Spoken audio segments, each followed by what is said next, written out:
தமிழ் உறவுகளுக்கு வணக்கம். இது உங்கள் கணேஷ். நம்ம எல்லாருமே எக்ஸிட் போல்ஸ பார்த்தோம். ஓவர்வெல்மிங்கா வந்து பிஜேபிக்கு வந்து அட்வான்டேஜ் குடுத்துருக்காங்க. எல்லாருமே வந்து ஆல்மோஸ்ட் 300 பிளஸ் தான் வந்து போயிட்டுருக்கு. நான் அந்த 300 பிளஸ் தான் வரும் அப்படின்றத வந்து கிட்டத்தட்ட ஒரு 6 மந்த்ஸாவே நான் சொல்லிட்டு இருக்கேன். ஆ பட் யாருமே அத நம்புறதுக்கு தயாரா இல்ல. எல்லாருமே என்ன சொன்னாங்க, "நீங்க யுஎஸ்ல இருக்கீங்க. உங்களுக்கு எப்படி இந்தியன் அரசியல பத்தி தெரியும்? தமிழ்நாட்டுல என்ன நடக்குதுன்னு உங்களுக்கு எப்படி தெரியும்?" அப்படின்ற மாரி தான் வந்து எல்லாருமே பேசும்போது எனக்கு கொஞ்சம் கஷ்டமா தான் இருக்கும். பட் இருந்தாலும் வந்து என்னோட கருத்துக்கள நான் எப்பவுமே வந்து பதிவு செஞ்சுட்டு தான் இருந்திருக்கிறேன். அது என்னோட டாக்டர் கணேஷ் டாக்ஸ்ல வந்து நீங்க வந்து பார்த்துருக்கலாம்.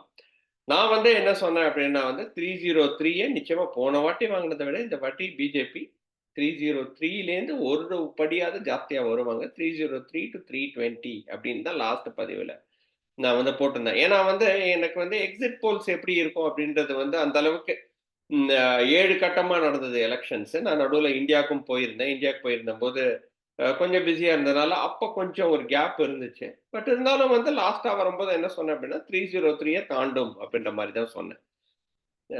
எல்லாருமே கேட்கிற ஒரு கேள்வி, "கணேஷ், உங்களால எப்படி இந்த அளவுக்கு கணிக்க முடிஞ்சது?" அப்படின்றது தான் வந்து என்கிட்ட கேட்டாங்க. நான் எப்பவுமே சொல்றது ஒண்ணுதான். அதாவது வந்து இது இது வந்து ஒரு பெரிய கம்ப சூத்திரம் கிடையாது அப்படின்றது தான். இல்லையா? ஏன்னா, அ ஒரு ஒரு ஆட்சி நம்ம புரியிறோம். அது மக்களுக்கு புடிச்சிருக்கா? இல்லையா? அப்படின்றத வந்து நம்ம மக்களோட எண்ணங்கள வச்சே நம்ம வந்து கண்டுபிடிச்சிடலாம். ம் அதாவது ஆட்சியில நெறைய குறைபாடுகள் இருக்க தான் செய்யும். ஒரு ஆட்சி அப்படின்னா ஒரு பாசிட்டிவ்ஸ் இருக்கும், நெகட்டிவ்ஸ் இருக்கும். ஒரு ஒரு ஒரு ட்ரேட் மாரி தான். மேலேயும் கீழேயும், மேலேயும் கீழேயும் தான் போய்க்கிட்டே தான் இருக்கும். அப்ப மேலேயும் கீழேயும் போம்போது, மேல இருக்கும்போது மக்கள் சந்தோஷமா இருப்பாங்க. கீழ வரும்போது ஏதோ ஒரு இன்சிடென்ட் நடந்திருக்கும். ஃபார் எக்ஸாம்பிள் நம்ம இந்த கவர்னன்ஸ்லயே பார்த்தா வந்து ஃபார்மர்ஸோட போராட்டம். அதுக்கப்புறம் வந்து நார்த் ஈஸ்டர்ன் சைட்ல இருந்த கலவரம். அதெல்லாம் வந்து நம்ம வந்து டவுன் பீரியட்ன்னு நம்ம வச்சுக்கிட்டாலும், அப் பீரியட்ன்னு நம்ம வந்து வச்சுக்கிட்டோம்னா, ராம் டெம்பிள், ஆர்டிகிள் 370 அப்ரகேஷன் இதெல்லாம் வந்து ஒரு அப் பீரியடா நம்ம வந்து வச்சுக்கலாம். ஸோ, இப்படி மேலேயும் கீழேயும் போயிட்டு இருக்கும்போது, மக்கள் வந்து ஓரளவுக்கு ஒரு சந்தோஷமா தான் இருந்தாங்க. அ அவங்களோட வளர்ச்சி, அவங்களுக்குன்னு இருக்கிற எக்கனாமி, ஆ எல்லாருமே சொல்றாங்க, இன்ஃப்ளேஷன் ரொம்ப ஜாஸ்தி ஆயிடுச்சு. நிச்சயமா இன்ஃப்ளேஷன் ரொம்ப ஜாஸ்தி ஆயிடுச்சு. கேஸ் பிரைஸஸ் ஜாஸ்தி ஆயிடுச்சு. பெட்ரோல் பிரைஸ் வந்து ஜாஸ்தி ஆயிடுச்சு. எல்லாமே வந்து ஒரு ஒரு நெகட்டிவா இருந்தாலுமே, அ அதே நேரத்தில வந்து நம்மளோட எக்கனாமியும் வளர்ந்து கொண்டு இருந்தது அப்படின்றது வந்து யாருமே வந்து அத வந்து யாருமே பேச மறுக்கிறாங்க. மக்களுக்கு அந்த அளவுக்கு ஒரு கோபம் இருந்துச்சா அப்படின்னு கேட்டனா, இருந்துச்சு. பட் அதையும் தாண்டி அந்த வளர்ச்சியும் கூட சேர்ந்தே வந்ததுனால, அந்த கோபம் வந்து கொஞ்சம் கொஞ்சம் அது வந்து ரொம்ப பெருசா அதாவது மாத்தி ஓட்டு போடுற அளவுக்கு வந்து இல்ல. அப்படின்றது தான் வந்து உண்மையான ஒரு விஷயம். சரி, ஓகே. அப்படின்னு நம்ம எடுத்துக்கிட்டாலுமே 5 விஷயங்கள் நான் வந்து சொல்ல விரும்புறேன். நான் பிராக்டிகலா நான் என் கண்ல நான் பார்த்தது அப்படின்னு சொல்லி நான் சொல்ல விரும்புறது என்ன அப்படின்னா வந்து, முதல் இது வந்து சொன்னத செஞ்சுட்டாங்க. ஃபர்ஸ்ட் இது சொன்னத செஞ்சுட்டாங்க. அதாவது வந்து அரசியல்வாதிகளுக்கு நம்ம எப்பவுமே சொல்றோம், ஒரு எலக்ஷன்னு வரும்போது இந்த எலக்ஷன் வரும்போது தான்ப்பா பார்க்குறான். அதுக்கப்புறம் 5 வருஷம் பார்க்கவே முடியறதில்ல. அவரு எங்க இருக்கிறாரு? ஏது இருக்கிறாருன்னு ஒண்ணும் தெரியல. எவ்வளவோ விஷயங்கள் சொன்னாங்க. அதெல்லாம் வந்து எதையுமே இம்ப்ளிமெண்ட் பண்ணவே இல்ல. அப்படின்றது தான் நம்ம வந்து எல்லா இடத்துலயுமே நம்ம வந்து கேட்கிறோம். இது வந்து நான் தமிழ்நாடுல நெறைய பார்க்குறேன். ஸோ, அ இத வந்து ஒரு லெசனா எடுத்துக்கலாம். தமிழக அரசியலும். பட் இருந்தாலும் வந்து சொன்னத செஞ்சுட்டாங்க இல்லையா? அதாவது வந்து என்ன சொன்னாங்க? சிஏஏ வரும் அப்படின்னாங்க. வந்துருச்சு. அதே மாரி ராம் டெம்பிள் கட்டுவோம்னாங்க. கட்டிட்டாங்க. அதே மாரி வந்து காஷ்மீர நம்மளோட சைடோட நம்ம வந்து ஆர்டிகிள் 370 அப்ரிகேட் பண்ணுவோம் அப்டின்னாங்க. பண்ணிட்டாங்க. ஸோ இந்த மாதிரி சொன்னதை செய்தார்கள். அவ்வளதான். நான் ப்ராமிஸ் பண்ணேன். அந்த ப்ராமிஸ் பண்ணத மக்கள் கிட்ட நான் ப்ராமிஸ் பண்ணேன். அது வந்து அது மேனிஃபெஸ்ட்ல நான் வச்சிருந்தேன். அந்த மேனிஃபெஸ்ட்ல நான் வந்து சொன்னத செஞ்சுட்டேன். ஸோ மக்கள் என்ன நெனைக்கிறாங்க, ஓ! இவங்க எப்ப சொன்னாலும் செஞ்சுடுறாங்க. இந்த வாட்டியும் தான் ராகுல் காந்தி என்ன சொன்னாரு? ஆ அதாவது லேடீஸ்க்கெல்லாம் வந்து கிட்டத்தட்ட அ அ சில அமௌண்ட் வந்து நான் வந்து ₹8000 வந்து கெ அ அவங்களோட பேங்க் அக்கவுண்ட்ல இருக்கும் அப்படின்ற மாரி சொன்னாங்க. ஆனா வந்து மக்கள் வந்து அதுக்கு வந்து திரும்பி கூட பார்க்கலையே. ஏன் பார்க்கல அப்படின்னா, அவங்க சொல்லுவாங்க, ஆனா செய்ய மாட்டாங்க அப்படின்ற மாரி அ ஒரு ஒரு அவங்க மேல காங்கிரஸ் மேல வந்து ஒரு ஒரு ஒரு அவநம்பிக்கை இருக்கு. அந்த அவநம்பிக்கை வந்து பிஜேபி மேல இல்ல. பிஜேபி எப்பவுமே சொன்னா செஞ்சுருவாங்க. எனக்கு வந்து அவங்களுக்கு ஓட்டு போட்டு அதுக்கப்புறம் நான் போய் கெஞ்சலாம் முடியாது. அதுக்கு பதிலா இது எவ்வளவோ பரவால்ல அப்படின்ற அளவுக்கு வந்து மக்கள் வந்து போயிட்டாங்க. இதுதான் நம்பர் 1 ரீசன். அப்புறம் 2வது ரீசன் என்ன அப்படின்னா வந்து, ஊழலற்ற ஆட்சி அப்படின்றது தான். இதுல வந்து எல்லாருமே வந்து சொல்லுவாங்க, ஊழலற்ற ஆட்சின்னு எப்படி கணேஷ் சொல்றீங்க? நீங்க வந்து எலக்ஷன் பாண்ட்ஸ பத்தி பார்க்கலையா? அதுக்கப்புறம் நம்மளோட எக்ஸ்செக்கருக்கு வந்து வந்து குற்றம் சொல்லியிருந்தாங்களேன்னு. நிச்சயமா வந்து அதெல்லாம் வந்து சொல்லி இருந்தாலுமே, அதெல்லாம் ப்ரூவ் பண்ண முடியலையே! அதுதானே ரொம்ப முக்கியமான ஒரு விஷயமா இருக்கு. அத வந்து ஏன் வந்து அந்த பொலிட்டிக்கல் அனலிஸ்ட்லாம் வந்து புரிஞ்சுக்க மாட்டேன்றாங்க அப்படின்றது வந்து எனக்கு தெரியல. இப்ப எக்ஸ்டர்னலுக்கு லாஸ் அப்படின்றாங்க. அத வந்து இந்த டிஸ்கஸ் பண்றாங்க. அத வந்து டிபேட் பண்றாங்க. அத டிபேட் பண்ணும்போது அத அத வந்து கம்ப்ளீட்டா வந்து இப்ப நம்ம வந்து எக்ஸ்டர்னலுக்கு லாஸ்ன்றது வந்து 2G கேஸ்ல நம்ம பார்த்தோம். அத வந்து ராசான்னு சொன்னோம். அவர அரெஸ்ட் பண்ணாங்க. கேஸ் போச்சு. அதுக்கப்புறம் அவரு வந்து வெளிய வந்துட்டாரு. பட் இந்த இடத்துல வந்து அத வந்து ப்ரூவ் பண்ண முடியலையே. அதே மாதிரி வந்து எக்ஸ்ட்ராக்ஷன் நடந்தது. அதாவது வந்து எலக்ஷன் பாண்ட்ஸ்ல எக்ஸ்ட்ராக்ஷன் நடந்ததுன்னு சொன்னாங்க. அதெல்லாம் மக்கள் தூக்கி எறிஞ்சிட்டு போயிட்டாங்க. ஏன்னா உங்களுக்கும் காசு வந்துச்சு, அவங்களுக்கும் காசு வந்துச்சு. இவங்க ஆளுங்கட்சியா இருந்தனால ஜாஸ்தியா வந்துச்சு. இந்த எக்ஸ்ட்ராக்ஷனுக்கெல்லாம் வந்து வழி இல்லப்பா அப்படின்னு சொல்லி தூக்கி அடிச்சுட்டாங்க. அவ்வளவுதான். மக்கள் தான் டிசைட் பண்ணுவாங்க. மக்கள் தானே வந்து ஃபைனலா வந்து டிசைட் பண்றது. அதனால ஊழலற்ற ஆட்சி. அதே மாதிரி வந்து அவங்க என்ன பிலீவ் பண்றாங்கன்னா, மோடிக்கு வந்து அரசியல் வாரிசுன்னு யாரும் கிடையாது. அவருக்கு பசங்கலாம் கிடையாது. சோ அதனால அவங்களோட ஃபேமிலி மெம்பர்ஸ் எல்லாருமே வந்து இன்னும் வந்து ஒரு சாதாரண ஒரு வேலை தான் பார்த்துட்டு இருக்கிறாங்க அப்படின்னு. நம்ம தமிழ்நாட்டுல அப்படியா இருக்கு பாருங்க. இந்த ஒரு மினிஸ்டரோட பசங்கலாம் வந்து எப்படி இருக்கிறாங்கன்றத வந்து நம்ம வந்து கண்ணுக்கு எதிராவே நம்ம பார்த்துட்டு இருக்கிறோம். அதே மாரி நம்ம வந்து ஃபர்ஸ்ட் ஃபேமிலியும் தமிழ்நாட்டுல பார்க்குறோம். இ அவங்களோட வளர்ச்சியெல்லாம் நம்ம வந்து பார்த்தோம் அப்படின்னா வந்து நம்ம ஒண்ணுமே சொல்ல முடியல. பட் இருந்தாலும் வந்து கம்பேரிட்டிவா நம்ம வந்து பார்க்கும்போது, மோடி வந்து அவருக்கு வந்து யாருமே கிடையாது. ஸோ அதனால வந்து அவர் ஊழல் பண்ணணும்னு அவசியம் கிடையாது. அப்படின்ற இத வந்து மக்கள் நம்புறாங்க. அ அந்த நம்பிக்கையின் பாத்திரமா வந்து மோடி விளங்குறார். ஸோ இதுதான் வந்து 2வது ரீசன். 3வது ரீசன் வந்து குட் கவர்னன்ஸ். நம்ம வந்து பார்க்குறோம். அ குட் கவர்னன்ஸ்ன்றம்போது நம்ம வந்து 4த் பிக்கெஸ்ட் எக்கனாமி ஆயிட்டோம். அ அதே மாதிரி வந்து எங்க உலக நாடுகள்ல எங்க டிராவல் பண்ணாலும் ஒரு நல்ல பெயர் இருக்கு. முன்னாடி இந்தியா அப்படின்னா, ஓகே. இந்தியா அப்படின்னா கண்ட்ரி ஆஃப் ஸ்னேக் சார்மர்ஸ், யானைகள் அப்படின்னு தான் வந்து பேசுறது வந்து அப்படி இல்லாம, இன்னைக்கு வந்து நம்ம வந்து உலகத்துக்கே வந்து கோவிட் மருந்து வந்து எக்ஸ்போர்ட் பண்ணியிருக்கிறோம். இப்ப டிஃபென்ஸ் அப்படின்னு வரும்போது, இப்ப இஸ்ரேலுக்கு ப்ராப்ளம் இருக்கு அப்படின்னும்போது, ஹமாஸ் இஸ்ரேல் ப்ராப்ளம் இருக்கும்போது, இந்த நம்மளோட கண்ட்ரிலேருந்து தன் சார்பா இருந்து நம்ம வந்து வெப்பனரி எல்லாம் வந்து எக்ஸ்போர்ட் பண்றோம். சின்ன சின்ன கண்ட்ரீஸ்க்கு எக்ஸ்போர்ட் பண்றோம். ஸோ இந்த மாதிரிலாம் நம்ம வந்து ஓரளவுக்கு ஒரு நல்ல குட் கவர்னன்ஸ் சொன்னது நான் இதுக்கு முன்னாடி சொன்ன மாரி, சொன்னத செய்றாரு, சொல்லாததையும் செய்றாரு. நார்த் இந்தியா ஃபுல்லா வந்து எல்லாருக்குமே வந்து ஜெனரலா வந்து கக்கூஸ்லாம் இருந்ததில்ல. பாத்ரூம்லாம் இருந்ததில்ல. இப்ப எல்லார் வீட்லயும் வந்து பாத்ரூம் இருக்கு. ஆ அதாவது வந்து வாட்டர் டேப் வந்து எல்லா வீட்டுக்கும் வரணும் அப்படின்ற மாரி, அந்த மாரி ஒரு புரோகிராம்ஸ். இந்த மாரி நெறைய புரோகிராம்ஸ் நெறைய வந்துட்டு இருக்கு. இத வந்து மக்கள் வந்து என்ன சொல்லலாம், எங்களுக்கு வரல, வரல அப்படின்னு வந்து ச சவுத்ல சொல்லலாம். ஏன்னா வந்து தமிழ்நாடு ஓரளவுக்கு it's a developed state. But north இந்தியால நம்ம பார்த்தோம் அப்படின்னா, இன்னும் டெவலப் ஆயிட்டு இருக்கிறதுனால, நெறைய விஷயங்கள் அவங்க பண்றது வந்து அவங்களுக்கு புதுமையா இருக்கு. இல்லையா?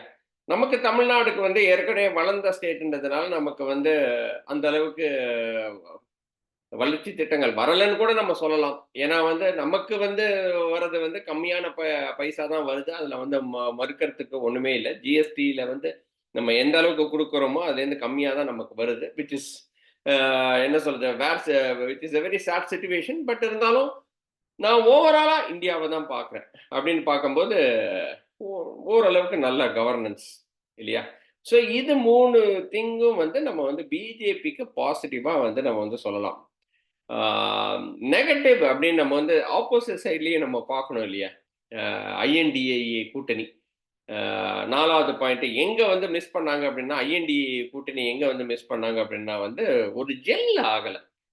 அதாவது வந்து அந்த ஜெல் ஆகலன்றதுக்கு மிகப்பெரிய முக்கிய காரணமே வந்து நிதிஷ்குமார வந்து கன்வீனரா போட்டிருக்கணும். அதாவது வந்து ஒ என்ன சொல்றது? Clash of egos or clash of டைட்டன்ஸ்ன்னு கூட நம்ம சொல்லலாம். கிளாஷ் ஆஃப் டைட்டன்ஸ்னா என்ன சொல்ல வரேன் அப்படின்னா, ஒவ்வொருத்தங்க ஒவ்வொரு ஸ்டேட்ல ஜாம்பவான்கள். இப்ப நீங்க வந்து தமிழ்நாடுன்னு எடுத்துக்கிட்டீங்கன்னா, மிஸ்டர் ஸ்டாலின். அதே மாதிரி வந்து மகாராஷ்டிரான்னு எடுத்தீங்கன்னா, சரத்பவார் இருக்காரு. அதே மாரி தாக்கரேஸ் இருக்காங்க. அதே மாரி வெஸ்ட் பெங்கால்னு எடுத்தீங்கன்னா, மம்தா இருக்கிறாங்க. பீகார்ன்னு எடுத்தீங்கன்னா, தேஜஸ்வி இருக்கிறாரு. ஸோ இந்த மாதிரி வந்து ஒவ்வொருத்தங்களும் ஒவ்வொரு விதத்துல ஜாம்பவான்கள் இல்லையா? அவங்க எல்லாருமே சேர்ந்து டெல்லியில கெஜ்ரிவால். நீங்க எல்லாருமே சேர்ந்து வந்து ஒரு இடத்துல வந்து உட்காரணும் அப்படின்னா, ஒவ்வொருத்தங்க ஒவ்வொரு கருத்துக்கள சொல்லுவாங்க. அந்த ஒவ்வொருத்தங்க ஒவ்வொரு கருத்துக்கள நம்ம சொல்லும்போது, அவங்கள எல்லாத்தையும் அரவணைச்சு போற ஒரு ஒரு ம் ஒரு பெர்சன் வந்து நிச்சயமா வந்து இருந்திருக்கணும். இல்லையா? அது வந்து ராகுல் காந்தியா இருக்கணும் அப்படின்னு தான் எல்லாருமே வந்து நெனச்சாங்க. அது வந்து இருப்பாங்க. ஏன்னா வந்து காங்கிரஸ் இஸ் தி ஜெல். அவங்க வந்து எல்லாத்தையும் ஜெல் பண்ணி கொண்டு போயிடலாம் அப்படின்னு. அத சோனியா காந்தி பண்ணியிருக்கலாம். ஆனா சோனியா காந்தி பண்ணவில்லை. சோனியா காந்தி பண்றதுக்கு அவங்க உடம்பும் வந்து ஒத்துழைக்கவில்லை அப்படின்ற மாரி தான் நம்ம வந்து பார்க்க வேண்டியதா இருக்கு. ஏன்னா அவங்களுக்கு I heard that she is suffering from some kind of a cancer. So அதனால அவங்க ம அமெரிக்காவுக்கு போனாங்க. போயிட்டு திரும்பி வந்தாங்க. பட் இருந்தாலும் வந்து அவங்களால வந்து அந்த கன்வீனர் ஜாப வந்து பண்ண முடியல. அத நிதிஷ்குமார் பண்ணிட்டு இருந்தார். நிதிஷ்குமார் தான் இந்த ஐஎன்டிஏ கூட்டணி அப்படின்றதே ஒண்ணு ஒண்ணு உருவாக்கி ஒண்ணு கொண்டு வந்தார். பிஜேபிக்கு எகெயின்ஸ்டா. கடைசியில என்ன ஆயிடுச்சு? நிதிஷ்குமாரே அனுப்பிச்சுட்டாரு ராகுல் காந்தி. ஸோ இல்லையா? ஸோ அந்த ஐஎன்டிஏ கூட்டணியே நிதிஷ்குமார வந்து வெளிய அனுப்பிச்சிருச்சு. அதே மாரி அவங்க அவங்களுக்கு இருக்கிற முக்கியத்துவத்தையும் கொடுக்கல. நெறைய வாட்டி நம்மளே வந்து நம்மளோட ஸ்டேட்ல பார்த்தோம். ஆ ஸ்டாலின் போனாரு. ஆனா வந்து அவருக்கு உரிய மரியாதை இல்ல அப்படின்ற மாரி. லல்லுக்கு உரிய மரியாதை இல்ல. சரத்பவாருக்கு உரிய மரியாதை இல்ல. இந்த இன்ஃபாக்ட் வந்து நீங்க வந்து பார்த்தீங்கன்னா, தீதி அவங்களுக்கும் வந்து அப்பப்போ வந்து பெரிய சண்டைகள் வந்துட்டே இருந்தது. ஸோ அதனால இந்த ஐஎன்டிஏ கூட்டணி வந்து ஒரு ஜெல்லே ஆகல. அப்படின்ற மாரி தான் இருந்துச்சு. ஜெல் ஆகாததுக்கு அவங்க வந்து நிச்சயமா நிதிஷ்குமார போட்டிருந்தேன்னா, Nitish Kumar is a tall leader. நிதிஷ்குமாரையோ, இல்லாட்டா சரத் பவாரையோ அவங்க போட்டிருக்கணும். போட்டு ஒரு முகம். அதாவது வந்து எங்களுக்கு வந்து இந்த சைட்ல மோடி எப்படி இருக்கிறாரோ, இந்த சைட்ல வந்து ஒரு கன்வீனர்ன்னு ஒரு ஆளு. அவரு வந்து பிரைம் மினிஸ்டர் கேண்டிடேட்டா இல்லையான்னு நம்ம இப்போதைக்கு அறிவிக்க கூட தேவையில்ல. பட் கன்வீனர்ன்னு ஒருத்தர் இருக்கிறாரு.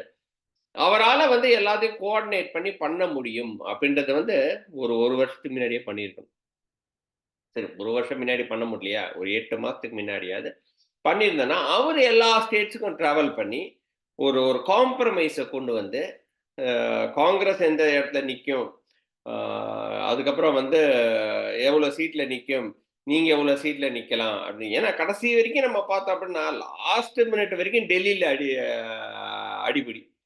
கெஜ்ரிவால் வந்து ஒத்துப்பாரா? மாட்டாரா? எத்தன சீட்ல காங்கிரஸ் நிக்கும்? எத்தன சீட்ல கெஜ்ரிவால் நிப்பாரு? அதே மாரி யூபில சண்ட.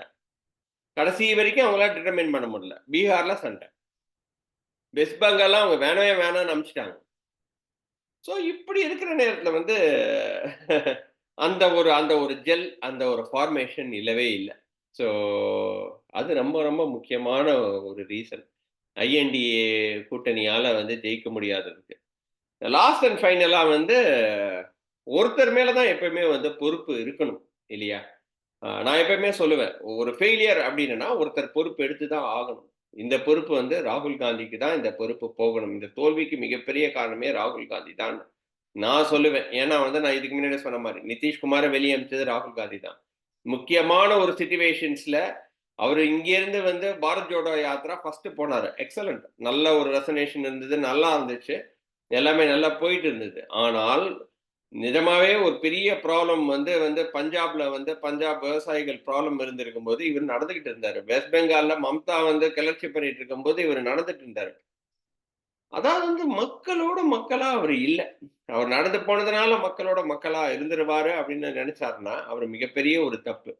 அதுக்கு மேல அவரு என்ன அப்படின்னா, ஒரு ஒரு ஹிந்துத்துவாக்கு ஒரு ஒரு அதாவது வந்து you have to be a practising Hindu அப்படின்றது தான் வந்து ரொம்ப முக்கியமான ஒரு ஒரு சப்ஜெக்ட். இத வந்து பிடிக்குதோ இல்லையோங்க.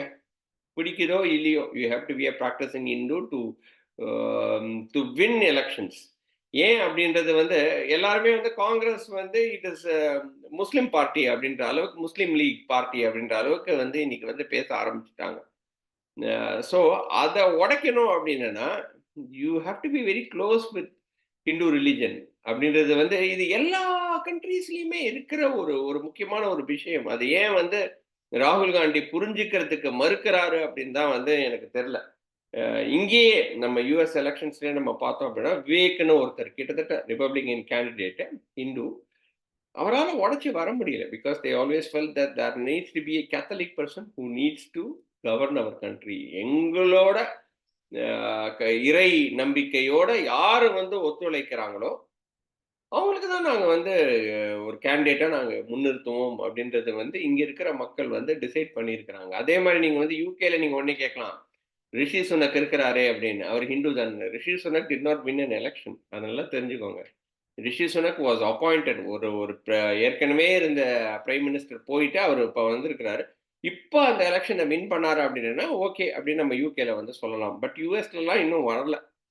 ஓகேங்களா? They believe in being a Christian person to lead their country. அதே மாதிரி ராகுல் காந்தி இஸ் எ ஹிந்து இல்லையா? அவர் he should be a practising Hindu அப்படின்றது வந்து அஹ், இது சொல்றதுக்கு எனக்கு கஷ்டமா தான் இருக்கு. But that is how politics are இல்லையா? பாலிடிக்ஸ்னா நீங்க அதுதான் பண்ணி ஆகணும். மக்கள் என்னது விரும்புறாங்களோ அதை நீங்க வந்து அது அது நீங்க வந்து பண்ணணும் அப்படின்றது மக்கள் நினைக்கிறாங்க. ராம் டெம்பிள் கட்டி இருக்கிறாங்க. ஏன் ஒரு வாட்டி கூட நீங்க போகல? மக்கள் பார்க்குறாங்க இல்லையா? அப்போ அவர வந்து அவருக்கு ராம் மேல நம்பிக்கை இல்லை. அப்படின்ற மாரி தானே போகுது. இல்லையா? இதெல்லாம் வந்து வெரி ஸ்மால் திங்ஸ். ஆனா வந்து வெரி இம்பார்ட்டன்ட். Very effective. அத வந்து ராகுல் காந்தி வந்து அத வந்து பண்ணாம அவர் என்ன நெனச்சாரு அப்டின்னா வந்து 10 வருஷத்துல யாருமே ஜெயிச்சதில்ல. இந்த வாட்டி நம்ம வந்துரலாம் அப்டின்ற மாரி அவர் நெனச்சாரு. பட் இருந்தாலும் வந்து அந்த நம்பிக்கை இன்னைக்கு வந்து ஜூன் 4த்துக்கு அப்புறம் தான் நமக்கு எலக்ஷன் வரும்போது தான் நமக்கு தெரியும். பட் இருந்தாலும் வந்து exit polls are good way to determine that. இப்ப எக்ஸிட் போல்ஸ் என்ன சொல்லுது அப்டின்னா வந்து இன்னைக்கு பிஜேபி தம்பிங் மெஜாரிட்டில போயிடும் அப்டின்னு சொல்லுது. அது முக்கியமான காரணம். என்னைய பொறுத்தவரைக்கும் ராகுல் காந்தி தான். ராகுல் Gandhi has to take the responsibility. And I do not know if you still wants to continue in politics or not. Next 5 years வந்து அவர் என்னதான் பண்ணாலுமே, if BJP is going to do what they have promised, they will continue to rule for the next 10 years, 10, 15 years without any doubt. அப்படின்றது தான் என்னோட கருத்து. இந்த பதிவு உங்களுக்கு பிடிச்சிருக்கும்னு நினைக்கிறேன். இன்னொரு வீடியோவில் சந்திக்கிறேன். அதுவரை நன்றி, வணக்கம்.